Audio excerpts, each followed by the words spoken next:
Kidney failure patient के लिए creatinine एक बहुत चिंता का विषय होता है। क्रिएटिनिन को बॉडी से बाहर निकालना, इसके लेवल आपको अपनी रिपोर्ट के अंदर बढ़ते हुए देखने को मिल जाते हैं। यूरिन करने जाते हैं, यूरिन में आप बहुत सारी झाग देखते हैं।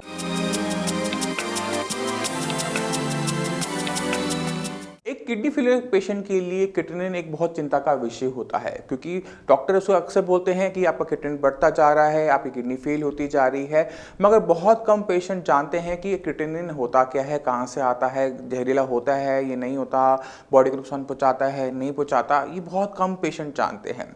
तो जो क्रिएटिनिन होता है हमारी मसल्स में बनने वाला एक वेस्ट मटेरियल होता है, एक प्रोटीन होता है जो हमारी मसल्स में बनता है। जब हमारी मसल्स हिलती हैं, उनके अंदर जो अपना मेटाबॉलिज्म करती हैं, तो उसमें एक जो बाय प्रोडक्ट होता है वो है क्रिएटिनिन। क्रिएटिनिन खुद में बहुत ज़्यादा पॉइजनस नहीं होता है, बहुत ज़्यादा डेंजरस नहीं होता, मगर बॉडी के अंदर जो भी चल रहा है, किडनी कितना अच्छा काम कर रही है, कितना अच्छा काम नहीं कर रही, उसका एक पैमाना है क्रिएटिनिन। क्योंकि किडनी का काम है इस क्रिएटिनिन को बॉडी से बाहर निकालना। जब आपकी बॉडी में किडनी सही तरीके से काम ना कर पा रही हो तो वेस्ट मटेरियल बाहर नहीं जा पा रहा होता। तो क्या किया जाता है, आपका KFT रिपोर्ट करवाई जाती है, किडनी फंक्शन टेस्ट। उसके अंदर जो सबसे इंपॉर्टेंट पैरामीटर होता है वो होता है क्रिएटिनिन का। क्योंकि अगर वो बॉडी से बाहर नहीं जा रहा तो वो बताता है कि आपकी किडनी को किसी टाइप का नुकसान हो रहा है, किसी टाइप की वजह से किडनी अपनी फंक्शनिंग कम करती जा रही है। जब हमारी किडनी बिल्कुल सही तरीके से काम कर रही है, बिल्कुल परफेक्ट तरीके से काम कर रही है, तो क्रिएटिनिन के बढ़ने के जो चांसेस होते हैं वो बहुत कम होते हैं।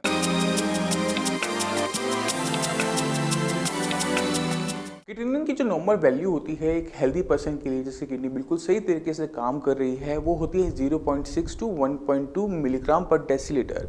यानी किडनी इतना अच्छा काम कर रही है कि क्रिएटिनिन के लेवल इससे ज़्यादा नहीं बढ़ पाते, क्योंकि किडनी उसको बाहर निकाल देती है। मगर जब आपकी किडनी पर किसी टाइप का असर आना शुरू होता है, इम्पैक्ट आना शुरू होता है, किडनी की फंक्शनिंग कम होनी शुरू होती है, तो इसके लेवल आपको अपनी रिपोर्ट के अंदर बढ़ते हुए देखने को मिल जाते हैं। अगर इसका लेवल 1.2 से अबव आ रहा है, दैट मीन्स किडनी में किसी न किसी टाइप का नुकसान हो रहा है, उसकी फंक्शनिंग स्लो हो रही है। मगर ये इकलौता ऐसा इंडिकेशन नहीं होता जो हमें किडनी के नुकसान के बारे में बताए।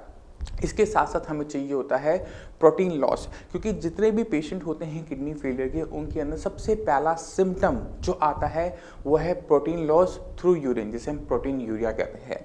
तो अगर आप यूरिन करने जाते हैं, यूरिन में आप बहुत सारी झाग देखते हैं, तो वो सबसे पहला इंडिकेशन होता है जो बॉडी देती है कि हाँ मेरे साथ कुछ गलत हो रहा है, मेरी किडनी सही तरीके से काम नहीं कर पा रही। अगर पेशेंट इस सिम्टम को इग्नोर कर देता है, इस झाग वाले सिम्टम को इग्नोर कर देता है, तो उसकी दिक्कत बढ़ती चली जाती है और लेवल बढ़ने शुरू हो जाते हैं। तो अगर हम लेवल को कंट्रोल करना चाहते हैं तो हमें कई सही चीज़ों पे ध्यान रखना पड़ता है, क्योंकि अपनी बॉडी के अंदर के एनवायरनमेंट को कंट्रोल करने के तरीके हैं। हम अपनी बॉडी के अंदर क्रिएटिनिन के लेवल को कंट्रोल कर सकते हैं, यूरिया को कंट्रोल कर सकते हैं, पोटेशियम को कंट्रोल कर सकते हैं। इसके दो तरीके हैं। एक तरीका ये होता है कि हम इन चीज़ों को बॉडी के अंदर बनने ही कम दें। अगर आपकी बॉडी में क्रिएटिनिन कम बढ़ेगा तो आपके लेवल्स कम बढ़ेंगे। दूसरा तरीका ये होता है, क्योंकि किडनी ही एक ऐसा ऑर्गन है जो क्रिएटिनिन को बॉडी से बाहर निकाल सकती है। तो अगर हम किडनी पे काम करते हैं, किडनी की फंक्शनिंग को बढ़ाते हैं, तो क्रिएटिनिन के जो लेवल्स हैं उसको नॉर्मल वैल्यूज़ में रखना आसान होता है, ईजी होता है, और इसको हर किडनी फेलियर पेशेंट को करना भी चाहिए।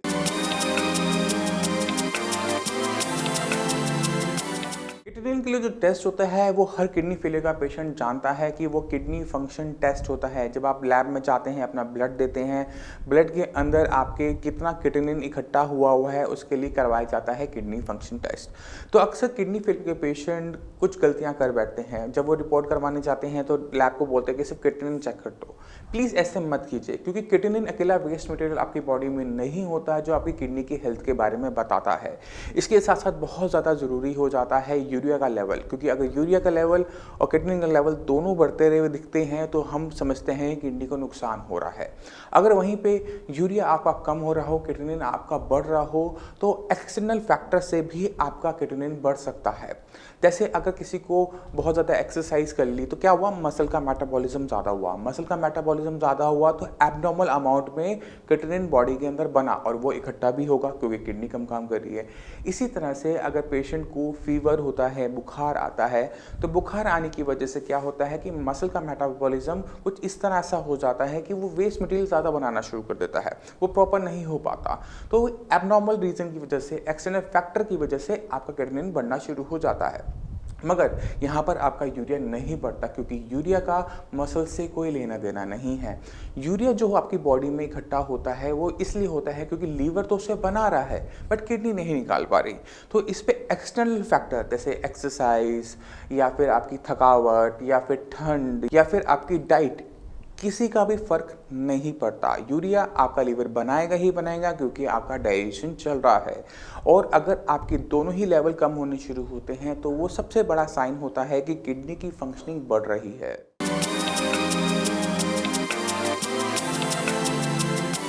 अब आपकी बॉडी में जो भी वेस्ट मटेरियल बन रहा है, वो किटनिन हो, यूरिया हो, पोटेशियम हो, ये एक वेस्ट मटेरियल है, बॉडी को अंदर से वो गंदा कर रहा है। तो अगर आपने अपनी बॉडी को क्लीन रखना है, उसके दो तरीके हैं। पहला है बॉडी में बनने ही कम दो, दूसरा है किडनी की फंक्शनिंग बढ़ाकर उसे बॉडी से बाहर निकालना शुरू कर दो। तो अगर हम चाहते हैं कि बॉडी के अंदर किटनिन बने ही कम, तो सबसे आसान तरीका होता है डाइट का, क्योंकि डाइट क्या करती है कि किटनिन की फॉर्मेशन को ही डाउन कर देती है। तो अगर एक किडनी फेलियर का पेशेंट जानता है कि मैंने क्या खाना है, क्या नहीं खाना, कैसे खाना है, तो वो अपने लेवल्स को बहुत अच्छे तरीके से कंट्रोल कर पाता है। तो किटनिन जो होता है वो हम कंट्रोल कर सकते हैं अपनी प्रोटीन की अमाउंट को कंट्रोल करके, क्योंकि जितना ज़्यादा एक किडनी फेलियर का पेशेंट प्रोटीन का इंटेक करता है, जितना ज़्यादा वो प्रोटीन खाएगा, उतना ज़्यादा बॉडी के अंदर आपको किटनिन बनता हुआ नजर आएगा। तो हमने अपनी बॉडी के अंदर वेस्ट मटेरियल नहीं बनने देना, तो हम क्या करेंगे, हम वो सब चीज़ें निकाल लेंगे डाइट में से जो किटनिन की फॉर्मेशन या किटनिन जैसे और वेस्ट मटेरियल की फॉर्मेशन को बढ़ाता है। अब जैसे प्रोटीन है, प्रोटीन एक कॉम्प्लेक्स स्ट्रक्चर होता है जिसे डाइजेस्ट करना मुश्किल होता है, जो बहुत सारा वेस्ट मटेरियल बनाता है, और किटनिन उनमें से एक है। तो अगर हम चाहते हैं कि बॉडी में किटनिन कंट्रोल हो, कम रहे, बढ़े नहीं, तो डाइट के अंदर हमें प्रोटीन की मात्रा को कंट्रोल करना पड़ता है। अब एक किडनी फेलियर का पेशेंट जब साइंस संजीवनी में आता है तो हम कहते हैं कि आप प्रोटीन फ्री डाइट पे चाहिए, कि आप चपाती लीजिए, राइस लीजिए, सब्जियां लीजिए, फ्रूट्स ले लीजिए, मगर आप अपनी डाइट में से प्रोटीन को आउट कर दीजिए। इससे बॉडी में किसी टाइप का नुकसान नहीं होता क्योंकि पेशेंट ऑलरेडी कार्बोहाइड्रेट्स ले रहा होता है। और बॉडी का मेटाबॉलिज्म कुछ इस तरह से होता है कि अगर उसको बॉडी में कुछ भी बनाना है तो वो कार्बोहाइड्रेट से, आपका जो व्हीट ले रहे हो, राइस ले रहे हो, उससे उसको वो फॉर्म कर लेगा। तो हमने किडनी फेलियर पेशेंट के अंदर प्रोटीन की मात्रा को बहुत ज़्यादा लिमिट करना होता है, उतना ही देना होता है जितना बॉडी की रिक्वायरमेंट है। ज़रूरत से ज़्यादा रिक्वायरमेंट में अगर आप लेते हैं प्रोटीन तो आपको अपने किडनी लेवल बढ़ते हुए नज़र आ जाएंगे। तो जो पेशेंट अपने लेवल्स को डाउन करना चाहते हैं, किडनी लेवल को कम करना चाहते हैं कि बॉडी में वेस्ट मटेरियल कम बने, तो प्रोटीन फ्री डाइट पे चाहिए। अगर आप चाहते हैं कि आपने अपनी बॉडी के अंदर किडनी लेवल को मेंटेन करना है, बढ़े नहीं, तो आप एक छोटा सा काम कर सकते हैं, वो है अपनी प्रोटीन की अमाउंट को लिमिट कर सकते हैं। तो किडनी फेलियर के पेशेंट को जितना भी नॉन वेज आइटम होती है, meat, chicken, fish, egg, milk, ये सब छोड़ना पड़ता है क्योंकि ये आपकी बॉडी में किटनिन के लेवल को बढ़ाएगा। साथ साथ हमें कुछ चीज़ों का ध्यान रखना होता है, जैसे हमने एक्सरसाइज नहीं करनी होती, रनिंग नहीं करनी, जॉगिंग नहीं करनी, स्विमिंग नहीं करनी। तो दूसरी चीज़ होती है अपने आप को फीवर से बचाना है, क्योंकि फीवर आएगा, मसल मेटाबॉलिज्म तेज होगा, मसल मेटाबॉलिज्म तेज होगा, आपकी जो किटनिन की फॉर्मेशन है वो बॉडी में बढ़नी शुरू हो जाएगी, वेस्ट मटेरियल इकट्ठा होना शुरू हो जाएगा। तो हमने अपने उसको बचाना है। तीसरा एक बड़ा फैक्टर आता है, वो है ठंड का। जो पेशेंट्स ठंडे इलाके में रहते हैं, अगर उनको ठंड ज़्यादा लगती है, शिवर ज़्यादा करते हैं, तो शिवरिंग की वजह से भी किटनिन के लेवल आपको जंप होते हुए नज़र आ जाते हैं। तो हमने अपनी बॉडी को बहुत ज़्यादा ठंडे एनवायरनमेंट से बचा के रखना होता है कि मसल्स में किसी भी टाइप की ऐंठन, कंपन ना आए, क्योंकि आएगी तो आपके लेवल जंप करेंगे ही करेंगे। अब जो प्रोटीन आपने लेना है वो हमें ऐसा प्रोटीन लेना होता है जो ईजिली एब्जॉर्ब हो जाए, बॉडी में किसी भी टाइप का वेस्ट मटेरियल तैयार ना करे, क्योंकि अगर वेस्ट मटेरियल तैयार करेगा तो किटनिन बढ़ेगा। तो हमें इजी एब्जॉर्बेबल प्रोटीन को ढूंढना पड़ता है। तो अगर हम देखते हैं, अपनी प्रैक्टिस में देखते हैं, तो हमें एक ऐसा प्रोटीन मिलता है जो इजीली डाइजेस्टेबल है, बॉडी में पूरा एब्जॉर्ब हो जाता है और वेस्ट मटेरियल नहीं बनाता, वो है मूंग की दाल। अगर पेशेंट को अपने किटनिन लेवल को स्टेबल करना है तो इसको यूज़ कर सकता है कि वो 1 कटोरी मूंग की दाल हफ्ते में 3 बार आराम से ले सकता है। और कोशिश कीजिए कि वो विदाउट छिलका हो, क्योंकि छिलके के अंदर मिनरल्स ज़्यादा होते हैं और मिनरल्स हमने बॉडी में एक्स्ट्रा डालने नहीं है क्योंकि वो एक्यूमुलेट होने शुरू हो जाएंगे। तो हमने बिना छिलके वाली मूंग की दाल 1 कटोरी हफ्ते में 3 बार, इससे ज़्यादा प्रोटीन लेंगे तो आपको अपना किटनिन बढ़ता हुआ नज़र आ सकता है। तो अगर आपको कोई भी डाउट है प्रोटीन से रिलेटेड कि कितना प्रोटीन लेना है, कितना नहीं लेना, कैसे इसको हम कंट्रोल कर सकते हैं, तो आप साइंस संजीवनी के डॉक्टर्स को कॉल कर सकते हैं। किटिनिन है तो वेस्ट मटेरियल, और जब भी कोई वेस्ट मटेरियल बॉडी में इकट्ठा होगा तो आपकी बॉडी में सिम्टम पैदा करेगा, क्योंकि किटिनिन खुद में बहुत ज़्यादा पॉइजनस प्रोडक्ट नहीं होता, मगर जब इसके लेवल बॉडी में बढ़ते हैं तो सबसे ज़्यादा सिम्टम जो सिर्फ किटिनिन की बढ़ने की वजह से आते हैं वो होते हैं स्किन रैश, यानी आपकी जो है स्किन रेड होनी शुरू हो जाती है, दाने निकलने शुरू हो जाते हैं और आपको वहाँ पे बहुत ज़्यादा खुजली होती है। इससे ज़्यादा सिम्टम किटिनिन पैदा नहीं करता, मगर किटिनिन बताता बहुत कुछ है, आपकी किडनी के साथ क्या चल रहा है, किडनी कितनी अच्छी तरीके से काम कर रही है, कितनी किटिनिन का क्लियरेंस है, ये सिर्फ किटिनिन बताता है। किटिनिन की हम इतनी वैल्यू क्यों देते हैं, इसको जानना भी बहुत ज़्यादा ज़रूरी है, क्योंकि किटिनिन और यूरिया दो ऐसे प्रोडक्ट हैं जो हमारी बॉडी बनाती है और इनको लैब में मेज़र करना, नापना आसान होता है, इसलिए इनकी वैल्यू और ज़्यादा बढ़ जाती है। तो जितने भी लेवल आपके बढ़ रहे हैं वो आपको बता रहे हैं कि आपकी किडनी की कितनी फंक्शनिंग है, कितना अच्छा आपकी किडनी काम कर रही है। इसी वजह से जो हम ग्लोमेरुलर फिल्ट्रेशन रेट यानी GFR निकालते हैं वो किटिनिन की वैल्यू पे बेस्ड होती है।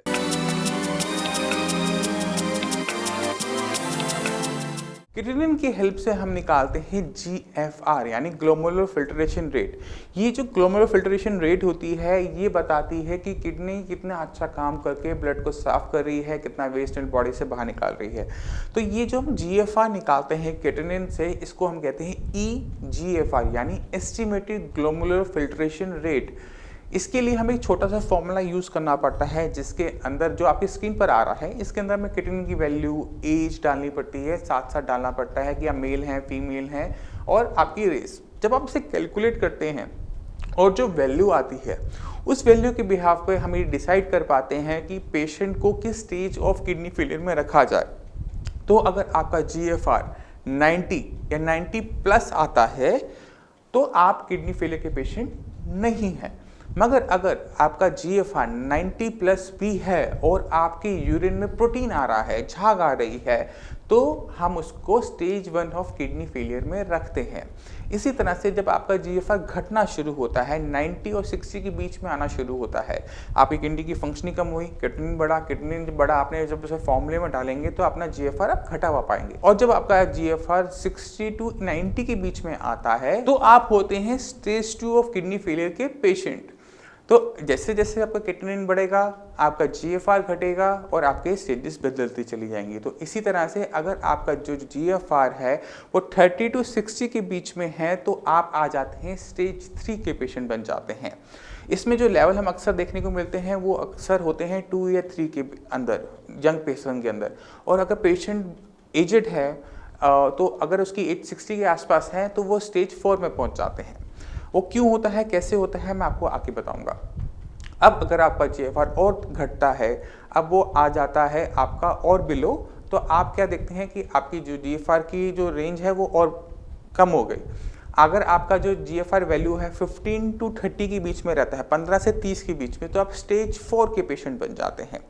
स्टेज 4 के अंदर सिम्टम वही होते हैं, सेम होते हैं, किटिनिन लेवल बढ़ना शुरू हो जाता है, प्रोटीन लॉस हो रहा होता है, बॉडी में वीकनेस आनी शुरू हो जाती है प्रोटीन लॉस की वजह से, क्योंकि किटिनिन के साथ साथ बॉडी में और सिम्टम पैदा होने शुरू हो जाते हैं। तो स्टेज 4 वो कंडीशन होती है जहाँ पर बॉडी को जाके पहली बार पता लगता है कि मेरे साथ कुछ गलत हो रहा है, चाहे वो खून की कमी हो, हाई ब्लड प्रेशर हो, चाहे आपकी वॉमिटिंग हो, सिर में दर्द हो, इंसोम्निया हो, फटीग हो, ये सारे के सारे सिम्टम स्टेज 4 में जाकर ही देखने को मिलते हैं कि बॉडी के साथ कुछ गलत हो रहा है। ये पेशेंट खुद जान पाए, खुद पहचान पाए, या फिर डॉक्टर उसको सिम्टम देख के पहचान पाए। वो जो स्टेज होती है वो अक्सर मैक्सिमम केसेस में स्टेज 4 होती है।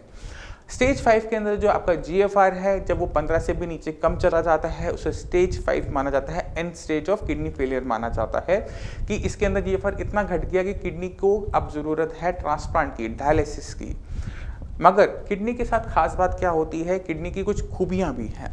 किडनी अपने फंक्शंस को बढ़ा सकती है, क्योंकि हम किडनी के बारे में सब जानते हैं कि एक इंसान एक किडनी के साथ रह सकता है। अब बिना क्रिएटिनिन बढ़ाए, बिना यूरिया बढ़ाए तो क्यों रह पाता है? सवाल ये उठता है क्योंकि किडनी अपने फंक्शंस को बढ़ा लेती है। जब आपने एक किडनी निकाली, दूसरी किडनी ने अपने अंदर कुछ इस तरह से एडजस्टमेंट की कि उसने पूरी बॉडी की फंक्शनिंग को सुधार दिया। क्रिएटिनिन लेवल नहीं बढ़ा, यूरिया लेवल नहीं बढ़ा। तो यही जो खूबी होती है, ये हम शायद इस्तेमाल नहीं करते, उसको हम सही तरीके से यूज़ नहीं कर पाते। तो एक ट्रीटमेंट, एक डॉक्टर के लिए इस खूबी को यूज़ करना किडनी पेशेंट के अंदर बहुत ज़्यादा ज़रूरी होता है, क्योंकि अगर दोनों ही किडनी थोड़ी थोड़ी ख़राब हो गई हैं, मान लीजिए 40% ख़राब हो गई है, नहीं काम कर रही, उसकी फंक्शनिंग ठीक नहीं है, परसेंटेज डाउन हो गई है, मगर जो किडनी सही है उसकी फंक्शनिंग को बढ़ाया जा सकता है, उसको इस तरह से रखा जा सकता है कि वो अपनी फंक्शनिंग को बढ़ाए और उसको जो आपकी बॉडी में कॉज है, कारण है जिसकी वजह से किडनी खराब हो रही है, उससे भी बचाया जा सकता है। यानी जो आपका 60% फंक्शन है उसे मेंटेन करते हुए किडनी की फंक्शनिंग को बढ़ाकर हम आपकी बॉडी के अंदर creatinine, urea, potassium, phosphate, calcium हर चीज़ को बहुत आराम से मैनेज कर सकते हैं, कंट्रोल कर सकते हैं। तो इससे फ़ायदा क्या होता है?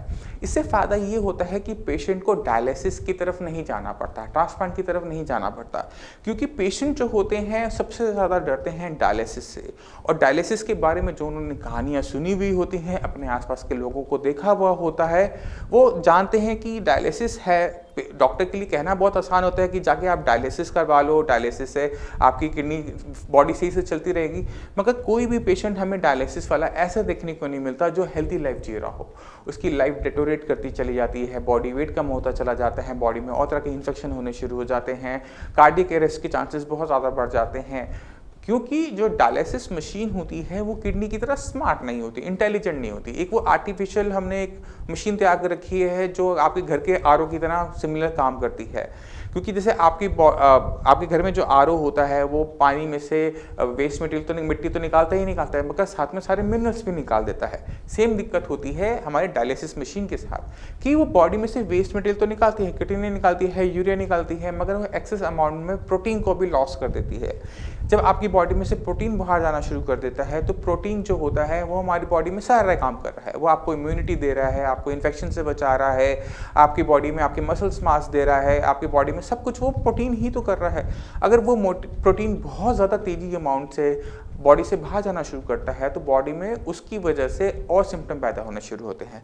तो किडनी फेलियर का पेशेंट जो डायलिसिस पे होता है, शायद वो किडनी की दिक्कत की वजह से, उसकी कॉम्प्लिकेशन की वजह से वो जाता है, कभी कार्डियक अरेस्ट हो जाता है, कभी फंक्शंस मल्टी सिस्टम फेलियर होना शुरू हो जाता है, कभी कभार जहाँ से डायलिसिस हो रहा होता है वहाँ से इन्फेक्शन हो जाता है, सेप्टिसीमिया हो जाता है क्योंकि ओपन वुंड होता है। तो बहुत सारी कॉम्प्लिकेशन इस डायलिसिस से जुड़ी हुई होती हैं और एक बार आपका डायलिसिस स्टार्ट हो जाता है तो पेशेंट को वहाँ से निकालना बहुत मुश्किल हो जाता है। इसलिए अक्सर पेशेंट कहते हैं कि अगर आपने सुना होगा कि एक बार डायलिसिस शुरू हो जाए तो ज़िंदगी भर करवाना पड़ता है, मगर वो ज़िंदगी कितनी लंबी होती है ये बहुत कम पेशेंट्स को पता होता है। तो अगर आपकी किडनी ठीक से काम नहीं कर रही तो उससे काम लो, उसका शॉर्टकट मत ढूंढो, डायलिसिस की तरफ एकदम सीधा जंप मत करो। आपके लेवल 5 हो, 6 हो, 7 हो, वहाँ पर आपकी होप है क्योंकि आपकी किडनी अभी पूरी खराब नहीं हुई है, वो काम कर रही है। कम काम कर रही है, आई कैन एग्री, आप भी इसको एग्री करते होंगे, मगर अगर हम उसका सही से ध्यान रखेंगे तो वो जो फंक्शन है वो बना रहेगा। क्योंकि अगर पेशेंट का लेवल 6-7 भी होता है, बॉडी में कोई भी सिम्टम नहीं हो रहा, तो पेशेंट को कोई तकलीफ नहीं हो रही थी, बॉडी सही तरीके से काम कर रही है, तो किडनी के फंक्शन को बचाना, किडनी को उसके कारण से जो नुकसान पहुंचा रही है उस चीज़ से बचाना बहुत ज़्यादा इंपॉर्टेंट हो जाता है। और वो पेशेंट जो कर लेता है, समझ लेता है, वो ही अपने आप को, अपनी बॉडी को बहुत अच्छा तरीके से मेंटेन कर पाता है। अगर एक किडनी फेलियर का पेशेंट बॉडी के अंदर एनवायरनमेंट को कंट्रोल करना है तो दो तरीके थे जो मैं आपको पहले बता चुका हूँ। या तो पहले आप अपनी बॉडी को कुछ इस तरह से कंट्रोल करो, अपनी डाइट को इस तरह से कंट्रोल करो कि क्रिएटिनिन बॉडी में बने ही कम। और दूसरा तरीका होता है कि किडनी की फंक्शनिंग को बढ़ाकर आप अपनी बॉडी में जो भी वेस्ट मटेरियल है उसको बाहर निकालो। अब इसके लिए हमने क्या करना है, हमने अपने डाइट के अंदर प्रोटीन का इंटेक बंद कर देना है। यानी पेशेंट को हमने किसी भी टाइप का प्रोटीन प्रोडक्ट नहीं देना, चाहे वो दूध हो, दूध की बनी हुई चीज़ें हों, दालें हों, नॉनवेज हो, पूरी तरह से बंद। अगर पेशेंट इन चीज़ों को बंद कर देता है, अपनी डाइट को सिंपल रखता है, मॉर्निंग में अपना ओट्स लिया, साबूदाना लिया, पोहा लिया, ब्रेड ली, तो पेशेंट के अंदर प्रोटीन कम गया मगर एनर्जी पूरी गई। इसी तरह से लंच के अंदर हमने क्या करना होता है, लंच के अंदर हमने चपाती ली, राइस ली, साथ में हमने कोई भी ग्रीन अपनी जो वेजिटेबल्स हैं जो हम बताते हैं लो पोटेशियम वेजिटेबल्स, आप उसको लेंगे, आपके ना पोटेशियम बढ़ेगा बल्कि आपका क्रिएटिनिन भी कंट्रोल में रहेगा। इसी तरह से हमने लंच में करना होता है चपाती राइस विद आपने सीजनल वेजिटेबल लेनी होती है। अब ये जो वेजिटेबल की सिलेक्शंस होती है ये हम क्रिएटिनिन के लेवल को कंट्रोल करने के लिए नहीं करते, ये हम करते हैं पोटेशियम को कंट्रोल करने के लिए। पोटेशियम को बॉडी के अंदर कैसे कंट्रोल किया जाता है सही तरीके से डाइट से, वो आपको मैं अगली वीडियो में बताऊंगा।